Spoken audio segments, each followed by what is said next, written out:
নমস্কার। আমার এই ভক্ত দুটো সন্তান আমার সন্তানই, ভক্ত মানেই সন্তান। এরা আজকে এদের কিছু তন্ত্রক্রিয়া সম্বন্ধে এই দুজনকার মধ্যে আলোচনার বিষয় হবে এবং এই আলোচনা তখনকার ওই সত্যযুগের তখনকার মুনি ঋষি সাধু বৈষ্ণব যারা ছিল, তন্ত্রক্রিয়া শিখতেন করতেন, তাদের বিষয় নিয়ে এই প্রভাব এখনও পর্যন্ত চলছে। যতদিন পৃথিবী থাকবে ততদিন চলে যাবে। যাই হোক, যদি এই আলোচনা প্রসঙ্গ আপনাদের কারোর ভালো লাগে, একটা লাইক করবেন, সাবস্ক্রাইব করবেন যদি ভালো লাগে। ঠিক আছে, ভালো থাকুন। এই দুজনকার আলোচনার বিষয়টা আজকে একটু এরা করছে, আপনারা একটু শুনুন মনোযোগ দিয়ে। গুরুদেব, আজকে আমরা একটু জিনের সম্পর্কে জানতে চাইছিলাম। সেই জিনের সম্বন্ধেই তুমি বিকাশ সঙ্গে আলোচনা করে সব একে জানানো আছে, জানে, অভিজ্ঞতা আছে। তুমি এর কাছে যা হোক সব শুনতে পারবে। আজকে আমাদের একটুখানি বলুন বা দর্শকদের একটুখানি জানান যে এই জিনের সাধনা নিয়ে যারা করতে চাইছে তারা অনেক সময় জানতে চান গুরুদেবের কাছে যে কোন জিনের সাধনা করলে ভালো হবে। তো সেই বিষয়ে যদি একটু আলোকপাত করেন তো ভালো হয়। দেখুন, প্রথম কথা, জিন অনেক গুণ আছে, জিন অনেক কোনো ভেদাভেদও আছে। তো এবার জিনিসটা বলছি, যার গুরু যে জিন সাধনা করে রেখেছেন এবং যে জিন সাধনা আপনারা করাবেন তার বিষয়টা আপনি ভালোভাবে জানবেন। এবার বলতে গেলে বেসিক্যালি জিনের যে কোনো কাজ হয় ভূত ভবিষ্যৎ বর্তমান বলে দেওয়া এবং আপনাকে সুরক্ষা দেওয়া। তো যেমন আমার গুরু কিছু জিনের আমল যেমন আমার করানোর কথা হচ্ছে এবং করিয়েছেন, কিছু জিনের আমলের বিষয় আমি আপনাকে বলতে পারি। যেমন একটা হচ্ছে মুখভির জিন, এটা শারীরিক জিন। তো এই শারীরিক জিন, এটা আপনাকে শারীরিক মানে বোঝেন, আর আলোচনা করলেন না শারীরিক জিনিসটা কি। এর জাপ করতে গেলে আপনাকে একান্ত কামরা বা একান্ত কোনো জায়গা বসতে হবে, পশ্চিম দিকে বসতে এবং জানামাজ বিছিয়ে। জানামাজ কি জিনিস জানেন? একটু আমাদের দর্শকদের একটু তো জানামাজ হচ্ছে যার মধ্যে দেখবেন মুসলমান ভাইরা যার মধ্যে নামাজ পড়ে যে আসন বিছায় সেই আসনটাকে জানামাজ বলা হয়। পশ্চিম দিকে মুখ করে জানামাজে বসতে হবে, সাদা কাপড় ধারণ করতে হবে এবং কালো হাতিকের মালা লাগবে। 41 দিন জাপ করতে হবে, পশ্চিম দিকে মুখ করে একটু জাপ করতে, এবং যখন বসবেন তখন লোহাবানের ধূপ দিতে হবে এবং সুগন্ধি ধূপ জ্বালাতে হবে। যেই ঘরে বসছেন সেই ঘরটার মধ্যে আপনাকে পরিষ্কার রাখতে হবে। তা আছে বেসিক্যালি ঘরে একটু সুগন্ধি রাখতে হবে, আতরে ছড়া দিতে হবে, গোলাপ জলে ছড়া দিতে হবে। সাধনা চলাকালীন সাত্বিক মানে বলে দিয়েছে আগে থেকে ভিডিওর মধ্যে, সাত্বিক থাকতে মানে সব কীভাবে থাকতে হবে জানেন। সাধনা চলাকালীন আপনি মিথ্যা কথা বলতে পারবেন না কাউকে। আপনি যে সাধনা করছেন, যে জিনিস সাধনা করুন না কেন, আপনাকে বলা যাবে না আমি জিনের সাধনা করছি বা আমি জিন সাধনা করছি। গোপন রাখতে হবে, ভিড় এড়িয়ে চলতে হবে। এবার সাধনার জায়গা আপনাকে ঠিক করতে হবে কোথায় আপনি বসবেন। যদি আপনি কোথাও একান্ত মানে ফাঁকা জায়গায় বসেন, তাহলে এখানে এরকমভাবে বসতে হবে, এমন জায়গায় চয়েস করবেন যেখানে আপনার কোনো ডিস্টার্ব না হয়।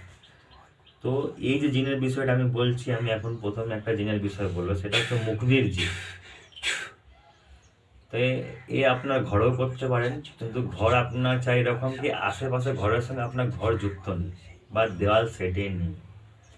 আর ওই কামরাতে বা ওই রুমের মধ্যে আপনি 41 দিন আপনি ওখানে জাপ করবেন, ওইখানেই ঘুমাবেন। ওই ঘরে অন্য কেউ প্রবেশ করতে পারবে না। ওই ঘরে যদি অন্য কেউ প্রবেশ করলে তাহলে আপনার যে আমল, যেটা ইসলামিক তন্ত্রের ক্রিয়া বলা হয় আমল, আমাদের বলি সাধনাকালীন, তাহলে ওই সাধনা নষ্ট হয়ে যাবে। আর সেকেন্ড হচ্ছে কিছু যারা ছেলেরা আছে এবং মহিলারা আছে যারা যে সাধনা করতে চান, যেমন কিছু মানে কি মুসলমান ভাইরা দেখে বাথরুম করে জল নেয়, সেটা আপনাকে করতে হবে। ঠিক আছে, 41 দিন যে ভোগ দেবেন, সাদা সন্দেশ 5টা, মিষ্টি পান এবং একটা গাজরা জানেন তো, যেটা মেয়েরা মাথায় লাগায়, চুলে লাগায় গাজরা, জুঁই ফুলের গাজরা রাখতে হবে। 11 মালা আপনাকে জাপ করতে হবে 41 দিন। মানে যে আমলটার কথা যে আমল কথা বলছি, যে মন্ত্র, যে মুখবির জিনে যে মন্ত্র দেওয়া হবে, তো 11 মালা করে আপনাকে 41 জাপ করতে হবে। দেখা যাবে আপনার আমল চলাকালীন 11 দিনে বা 21 দিনের মধ্যে হাজির হয়ে যাবে, আচ্ছা কিন্তু আপনার আমল করা বন্ধ যাবে না, আপনাকে 41 দিন পুরো আমল করে যেতেই হবে। মানে নিয়ম অনুসারে 41 হ্যাঁ, দিনের করতে সংকল্প, হবে। মানে 41 দিন 41 দিন, পুরোটা হ্যাঁ, করতে আমাদের হবে। করতে হবে যারা করতে চাইছে। হুম। তো এবার একটা কথা বলছি, সাধারণ যখন এসে আপনাকে বলবে কি, এই আমি তো চলে এসেছি, জাপটা বন্ধ কর, কিন্তু বন্ধ করা যাবে না। আচ্ছা, মানে হাজির হওয়ার পর বলতে পারে। হ্যাঁ, বলতে পারে। আচ্ছা ধরুন আপনি আপনার একটা কথা বলছি, ধরুন আপনি 21 দিন টানা জাপ করলেন, 21 দিন মানে বসছেন, 21 দিনের মাথায় ও হাজির হয়ে গেছে, আপনি জাপ করেছেন, হয়তো আপনার 5 মালা হয়েছে বা 4 মালা হয়েছে বা 6 মালা বা 10 মালা হয়ে গেছে, 11 মালা মানে 1 মালা বাকি আছে। এবার যখন আপনি জাপ করছেন 10 মালা কমপ্লিট, 11 মালা হতে হতে সে আপনাকে বললে আমি তো চলে এসেছি, চোখ খোল। হুম, বল কি চাস, কেমন রেখেছিস? আপনার চোখ খোলা যাবে না, আপনার জাপ থামানো যাবে না। জাপটা মানে পুরোটা Complete করুন। করে 10 মালা যেটা বলছেন, 11 মালা, 11 মালা যেটা বলছেন সেটাকে করেই তারপরে চোখটা খুলতে হ্যাঁ, হবে। তারপর চোখ খুলতে হবে। আচ্ছা তারপর যদি দাঁড়িয়ে থাকে বা কথা বলে, তাহলে কথা বলবেন, ঠিক আছে, কিন্তু বেসিক্যালি কথা বলবে না, ও জাপ শেষ চলে যাবে, কিন্তু 41 দিন যে সংকল্প নিয়েছে, 41 দিনও বাধ্য হয়ে যাবে আপনার সঙ্গে দাঁড়িয়ে থাকা, মানে মনের জোরটা নিয়ে হ্যাঁ, করে যেতে করে হবে। যেতে হবে। কিন্তু সেই 41 এবারে হচ্ছে একে বচনবদ্ধ করা, হুম, 5খানা বচন হবে এর মধ্যে। হ্যাঁ, এই বচনটাও খুব ভাবনা চিন্তা হ্যাঁ, করে ভাবচিন্তা করে নেওয়াটা হ্যাঁ। উচিত। এবার আপনি ভাবছেন কি আমি জিনকে বচন দিলাম, হুম, জিন আমার বচনে রয়ে গেছে, জিনও আপনাকে 5খানা বচন দেবে, আচ্ছা আপনাকে বলবে কি আপনাকে এই জিনিস এড়িয়ে চলতে হবে, বা এই জিনিস করা যাবে না, এই জিনিস করতে হবে না, বা এই হ্যাঁ, জিনিস করতে সেইগুলো হবে। কিন্তু খুব ভাবনা হ্যাঁ, চিন্তা করে বচনটা সেইগুলো নিতে কিন্তু আর দিতে হবে। হ্যাঁ। বচন নিতে হবে, দিতে হবে। হুম, আগে ওর বচনগুলো শুনবেন, তারপর নিজের বচন দেবেন। আর আরেকটা জিনিস বলেছি, সাধনা চলাকালীন কি হবে, আপনার মুখ শুকিয়ে যাবে, মনটা খুব উল্টাপাল্টা জায়গায় ডাইভার্ট হবে, মন ভটকাবে, সেসব ভটকালে চলবে না। হুম, দেখা যাবে যে যে কোনো পুরুষ যদি সাধনা করে, হুম, হুম, হুম।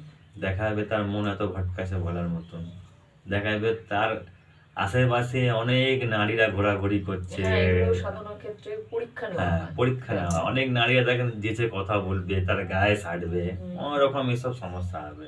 হুম, এটা হচ্ছে তার নেগেটিভ, মানে এই চিন্তাগুলো। নেগেটিভ চিন্তা ধারণাকে বেরিয়ে যেতে হবে আপনাকে। যদি এইসব সঙ্গ থেকে বেরিয়ে যদি আপনি 41 দিন পুরো করতে পারবেন, তাহলে কিন্তু আপনার এই জিনের সাধনা সাফল্য হবে এবং জিন আপনার সিদ্ধ হবে। মানে সাধনায় এই পরীক্ষাগুলোকে উত্তীর্ণ হতে হবে সাধককে। সাধককে।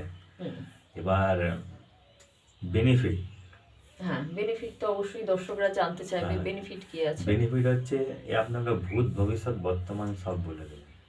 আচ্ছা, হ্যাঁ। তিনটেই বলে দেবে। হ্যাঁ, তিনটেই বলে দেবে, ভূত ভবিষ্যৎ বর্তমান। বর্তমান ছেড়ে দিন, বর্তমানে আপনি যে কথা বলছি, হুম, হুম, আপনার ভূতকালে কি হয়েছে, ভবিষ্যৎকালে কি হবে বলে দেবে। সেকেন্ড হচ্ছে যদি আপনার কেউ যদি ক্ষতি করতে চায়, হুম, সে তার উল্টো ক্ষতি করে দেবে, ক্ষতি করতে দেবে না আপনার। আচ্ছা, এটাও বচনের মধ্যে নেওয়া হয়। এর বচনের মধ্যে নেবেন আপনি, প্লাস এর সঙ্গে যতটা আপনি বন্ধুত্ব করতে পারবেন। আচ্ছা, আপনি বচন নিয়েছেন বলে আপনি ওকে ডাকছেন, কাজ করাচ্ছেন, ভোগ দিচ্ছেন, পাঠিয়ে দিচ্ছেন, না ওটা করলে হবে না। ওটা করতে পারেন, আপনত্বটা করতে হবে। ঠিক আছে, ওকে আপনত্ব করতে, বন্ধু করতে হবে। যত এর সঙ্গে বন্ধু হবেন অত আপনার ভালো হবে। অবশ্যই সবকিছু জিনিসের সাথে সেইভাবেই কাজটা হবে, যতটা আমরা আপনত্ব করতে পারবো। বচন কি দেবেন আমি দর্শকের সামনে, দর্শককে এই ভিডিওতে উজাড় করবো না, যারা কল করবে তাদেরকে বলবো, যারা শিখবে, যারা আসবে অবশ্যই। শিখতে চাইবে তাদেরকেই বলবো। যারা প্রকৃত শিখতে হ্যাঁ। চাইবে তারাই জানার হ্যাঁ। অধিকারী। হ্যাঁ, তাদেরকে বলবে, কিন্তু ভিডিওতে কিছু বলবো না। হ্যাঁ, একটাই কথা বলবো, যারা বচন করবেন, আমি একটাই মানে সব থেকে বড় যে বচনের কথা হচ্ছে আমি সেটাই বলবো, বাদ বাকি বলবো না আমি। কি এটাই বলবেন কি, কি আমার সঙ্গে, মানে জিনটাকে বলবেন যখন হাজির হবে, যে বচনের মধ্যে বলবেন আমার সঙ্গে আপনার সাথে আমার এই জন্ম পর্যন্ত সম্পর্ক থাকবে। আমি মরে যাওয়ার পর বা আমার দেহ থাকার পর আপনি আমার পিছন করবেন না বা আমার পরিবারের কারো কাছে যাবেন না। হ্যাঁ, এইটা খুব মানে একদম না হলে দরকারি কথা। এটা ভালো করে সবাই বুঝে নিন, শুনে নিন। আর একবার না হলে দর্শকদের আর একবার বলে দিন, এটা খুব ভালো করে শুনে নিন। বলতে হবে আপনার সঙ্গে আমার এই জন্ম পর্যন্ত সম্পর্ক, পরবর্তী জন্মে আপনি আমার কাছে যাবেন না, আমার দেহ ত্যাগ করার পর আমার পিছা করবেন না। সেখানে হচ্ছে আমার দেহ ত্যাগ করার পর আমার পরিবারের কারোর কাছে যাবেন না। আমার সঙ্গে আমার যতক্ষণ আমার শরীরের সঙ্গে আত্মা আছে ততক্ষণ সম্পর্ক। আমার শরীর আমার আত্মা ছেড়ে দেবে, তারপর সঙ্গে আপনার আমার কোনো সম্পর্ক নেই। আমার পরিবারের সাথেও নেই, কারো কাছে যাবেন না আপনি। এটা আপনাকে বলতেই হবে, না হলে আপনাকে 7টা জনম পিছা করবে এবং আপনার পরিবারের লোকের কাছে থাকবে। এবার আপনি যখন জ্যান্ত ছিলেন আপনি কন্ট্রোলে রাখতেন, কিন্তু সবাই তো পারবেন না। আপনি আমল না, করেছেন অবশ্যই। তাই কন্ট্রোল করতে পারেন, মানে কন্ট্রোল করে রাখতেন, কিন্তু এরা তো পারবে না। সেটাকে আপনাকে সেইভাবে বচন করে রাখতে হবে, না হলে কিন্তু পরবর্তীকালে আপনার পরিবারের ক্ষতিও হতে পারে। ঠিক আছে, যাই হোক, কিন্তু মুখ বিজয়ের শারীরিক জিন ক্ষতি করে না, ভালোই করে, কিন্তু এর থেকে কোনো ক্ষতি করাবেন না, কারো ক্ষতি করাবেন না, এবং এর থেকে কোনো বাজে জিনিস করাবেন না। বা এরকম কিছু বলবেন কি গোডাউন শিফটিং, একটা জায়গা থেকে আরেক জায়গায় জিনিস নিয়ে যাওয়া এবং আরেক জায়গা থেকে জিনিস এই জায়গায় নিয়ে আসা। আপনি এর থেকে রত্ন আনাতে পারবেন, কিন্তু এটা এইসব চুরি একটা। এগুলো একটা চুরি। বলবেন কি আমার এই রত্ন, আমি কি রত্ন পড়লে ভালো হবে, যা ওদিক থেকে নিয়ে আসো। তো ও তো রত্ন তো জাদু থেকে বানাবে না, ও কারোর থেকে চুরি করে আনবে। একবার চুরি করে দিলে মানে, একবার চোর থেকে চুরি করে মানে, তাহলে ওই জিনটা আর সাত্বিক রইল না।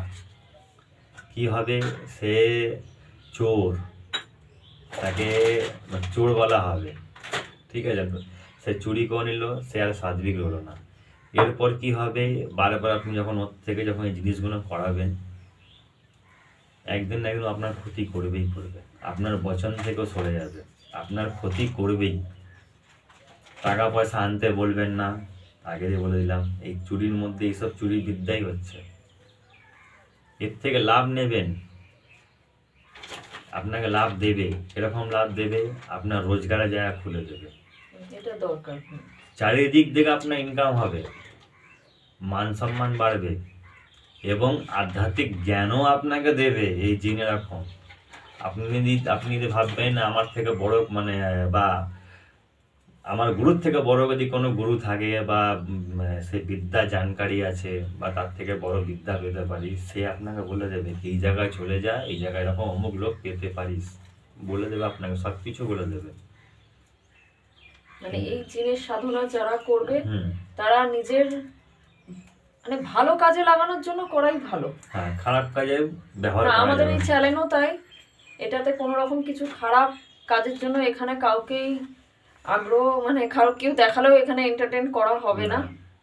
শুধু ভালোর জন্যই করা হবে। আপনারা নিজেরা কর্মের মাধ্যমে কর্মফলটা ভালো করুন, কর্মফল যাতে ভালো হয় সেটাই আমরা সবসময় চেষ্টা করি। আর দাদা, একটা জিনিস জানতে চাই, ওই সাধনার সময়, এই জিনের সাধনার সময় কি অনুভূতি কি হবে সাধকের? অনুভূতি আগেই বললাম যে অনুভূতি হবে, সে যখন সাধনা করবে তাকে নানা রকম জিনিস দেখাবে, নানা রকম দৃশ্য দেখাতে পারে, ভয়ও দেখাতে পারে। আচ্ছা, এরকম কোনো অনুভূতি আপনার মানে পরিচিতির মধ্যে যে এই ধরনের সাধনা করেছে তার কোনো মানে ক্ষতি হয়েছে বা কিছু? দেখুন, আমি কি বললাম, এর কোনো ক্ষতি নেই, কিন্তু কিছু নিয়ম মেনে চলে। আমি আগে বললাম এটা সাত্বিক জীব, সাত্বিক, এর কোনো ক্ষতি নেই, কিন্তু যেটা হচ্ছে মেনে চলা, সেটা আপনাকে মানতে হবে। কোনো শক্তি আপনার গোলাম হতে চাইবে না। হ্যাঁ, এটা তো বন্ধু হিসেবে তাকে রাখতে হবে তাদেরকে। এবার আপনি যখন সাধনা করছেন, একে ডাকছেন, এর মন্ত্রটা একে ডাকছেন, এবার এ তো আসতে বাধ্য হচ্ছে। এবার তো চাইবে কি আপনার কাছে গোলাম হবে না, আপনার কাছে কিছু তো ভয় দেখাতেই পারে। হ্যাঁ, সেটাই। আপনাকে ভয় দেখাতে পারে, আপনার মনটা ভটকাতে পারে, আপনার মন হয়তো ভটকে গেল, আপনি এমন কিছু করে ফেলেন, এটা করা উচিত না, মানে সাত্বিক যাতে আপনার সাত্বিক জিনিসটা ভঙ্গ হয়ে যাবে। আচ্ছা, হ্যাঁ। এবার একটা কথা বলি, কেন যেই ঘরে সাধনা করবো সেই ঘরে ঘুমাতে কেন বলেছি, এইখানে ঘুমাতে বলেছি, এবং নিচে মাটিতে শোয়া উচিত। হুম, সেটাই বিছে মাটিতে শোয়া উচিত। ঠিক আছে, আপনি যত লোকের সাথে ঘেঁষাঘেঁষি করবেন অত অশুদ্ধ হবেন আপনি। নেগেটিভিটিও, লোকের নেগেটিভিটিটা পাস হতে পারে না। এবার কথা বললে আপনার মুখ থেকে মিথ্যা কথা বেরাবে, হুম, যদি মুখ থেকে মিথ্যা কথা বার করবেন তাহলে কিন্তু আপনার এটা ভঙ্গ হয়ে যাবে। ভঙ্গ হচ্ছে। সেখানে হচ্ছে আপনার যেটা সব থেকে বড় কথাটা বলতে গেলাম, ভুলে যাচ্ছি আমি, কি হ্যাঁ, আপনি সাধনা করছেন কারোকে বলা যাবে না, হ্যাঁ, মন থাকতে হবে। মন থাকতে হবে। আর একটা কথা বলছি, যারা সাধক, যারা এইসব সাধনা করে রয়েছে, তারা কোনোদিনও বলে না যে আমি এই সাধনায় সিদ্ধ বা এই শক্তি আমার সাথে চলে, হুম, তারা কোনোদিনও বলে না। আপনি সিদ্ধ হওয়ার পর, এই জিনকে সিদ্ধি করার পর, এই জিনকে হাসিল করার পর আপনি তো লোককে বলে বেড়াবেন কি আমি মুখবীর জিনে সাধনা করেছি, মুখবীর জিন আমার সিদ্ধ, আমি ডাকলে আসে, তাহলে এই শক্তিতে খাম লেগে যাবে, আচ্ছা, শক্তির যে পাওয়ারটা কমে যাবে, খাম লেগে যাবে, দাঁড়িয়ে যাবে। দাঁড়িয়ে আচ্ছা। যাবে, খাম লেগে যাবে, শক্তি আসা বন্ধ করে দেবে। আচ্ছা, এগুলো আপনাকে মেনে চলতে হবে। লাল কাপড়টা। আচ্ছা, ঠিক আছে, ঠিক আছে তাহলে, আর দীর্ঘই করে লাভ নেই। পরবর্তী নেক্সট ভিডিও এর পরবর্তী দিন হবে। আপনারা সবাই ভালো থাকুন। আমার এই দুটো ভক্তের তাদের বক্তব্য শুনলেন, এবং যদি কারোর ভালো লাগে একটু লাইক করে দেবেন, শেয়ার করে দেবেন, বা কমেন্টে জানাবেন ভালো লেগেছে। কারোর যদি শিখবার আগ্রহ থাকে, কোনো কৌতূহলও যদি থাকে, তারা প্রশ্নও করতে পারেন। ঠিক আছে, মায়ের আশীর্বাদ নিয়ে আপনাদের সবাইকে আমার আশীর্বাদ, মায়ের আশীর্বাদ জানিয়ে সবার মঙ্গল কামনা করি। মা আপনাদের মঙ্গল করুন।